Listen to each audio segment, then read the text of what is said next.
Alleluia, Alleluia. Chúa ở cùng anh chị em Và ở cùng Cha. Tin mừng Chúa Giêsu Kitô theo Thánh Matthew. Lạy Chúa, vinh danh Chúa. Khi ấy Giêsu đến nhà ông Phêrô, thấy bà mẹ vợ ông đang nằm liệt và lên cơn sốt. Người đụng vào tay bà, cơn sốt dứt ngay và bà trỗi dậy phục vụ người. Chiều đến, người ta đem nhiều kẻ bị quỷ ám tới gặp Đức Giêsu. Người nói một lời là trừ được các thần dữ và người chữa lành mọi kẻ ốm đau, để ứng nghiệm lời ngôn sứ Isaiah đã nói: Người đã mang lấy các tật nguyền của ta và gánh lấy các bệnh hoạn của ta. Đó là lời Chúa. Lạy Chúa Kitô, ngợi khen Chúa. Kính thưa quý ông bà, anh chị em và cộng đoàn thân mến, bài tin mừng ngày hôm nay, Chúa Giêsu làm một phép lạ, đó là chữa cho bà mẹ vợ của ông Phêrô đang nằm liệt giường và đang lên cơn sốt. Chúa chỉ cần đụng vào tay bà, cơn sốt biến, bà trỗi dậy, hết bệnh phục vụ cả nhà. Rồi bài tin mừng lại kể tiếp với chúng ta, đó là buổi sáng, chiều đến, Chúa Giêsu cũng nói một lần thì các thần ô uế ra khỏi những con người mà họ đã nhập vào và chữa lành mọi kẻ ốm đau, giống như lời ngôn sứ Isaiah trong Cựu Ước nói với chúng ta rằng: Người đã mang lấy tật nguyền của ta và gánh lấy những bệnh hoạn của ta. Những lời nơi tin mừng Matthew hôm nay gợi lên cho chúng ta sự dưng, đó là quyền năng của Thiên Chúa trên bệnh tật, trên ma quỷ. Chúa chữa lành, và chỉ cần Chúa chạm vào thôi, hoặc nói một lời thôi, tất cả đều hết, tất cả đều biến tan, tất cả đều được chữa lành, tất cả đều được khỏi bệnh. Cho nên điều thứ nhất chúng ta thấy nơi bài tin mừng này nói với chúng ta, và Chúa Giêsu mời gọi chúng ta nhận ra chính Thiên Chúa là Đức đầy quyền năng trên sự dữ, trên bệnh tật, trên con người và trên thế giới này. Vậy thì điều thứ nhất chúng ta xin Chúa cho chúng ta nhận ra được quyền năng của Chúa nơi chính cuộc đời của chúng ta. Và điều thứ hai, chúng ta xin Chúa cho chúng ta thêm lòng vững tin vào Chúa, vững tin vào Chúa.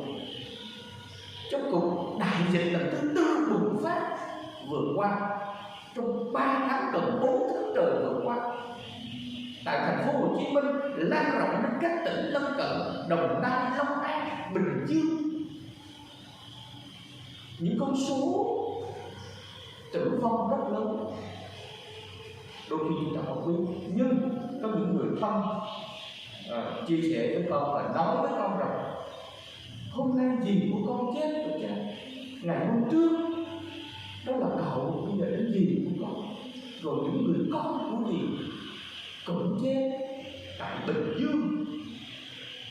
Một cuộc đại dịch có thể nói chia ly.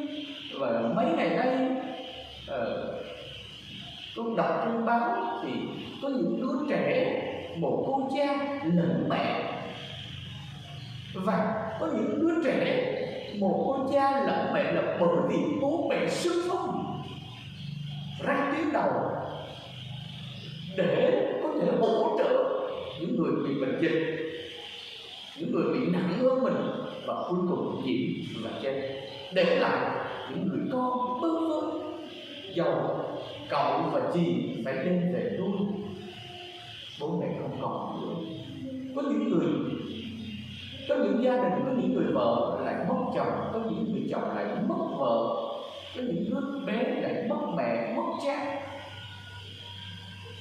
đầu đến với những người thành phố Hồ Chí Minh, Long An, Đồng Nai, Bình Dương rất lớn. Và đôi khi ở bên cạnh chúng ta đây, tại thị trấn Phú Túc này, tại huyện Roma này, chúng ta thấy không có những người thân cũng như những người chết vì Covid, nhưng đâu đó chúng ta cũng đang lo và sợ với cái bệnh dịch này. Chính vì nếu hôm nay Chúa mời gọi chúng ta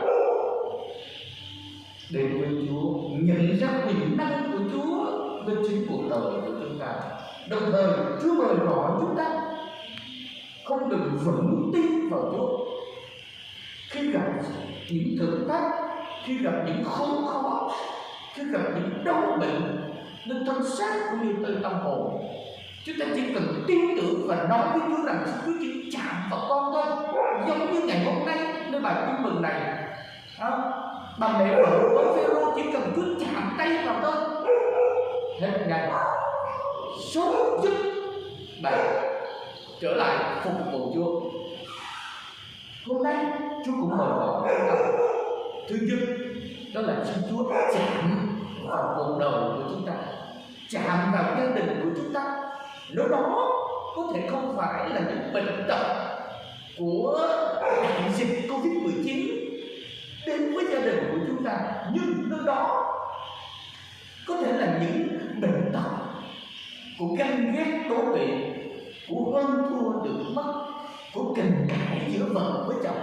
Xin Chúa chạm vào gia đình của chúng ta để chúng ta khỏi cái ganh ghét đố kỵ và bớt đi những giận hờn giữa vợ chồng, giữa cha mẹ và con cái.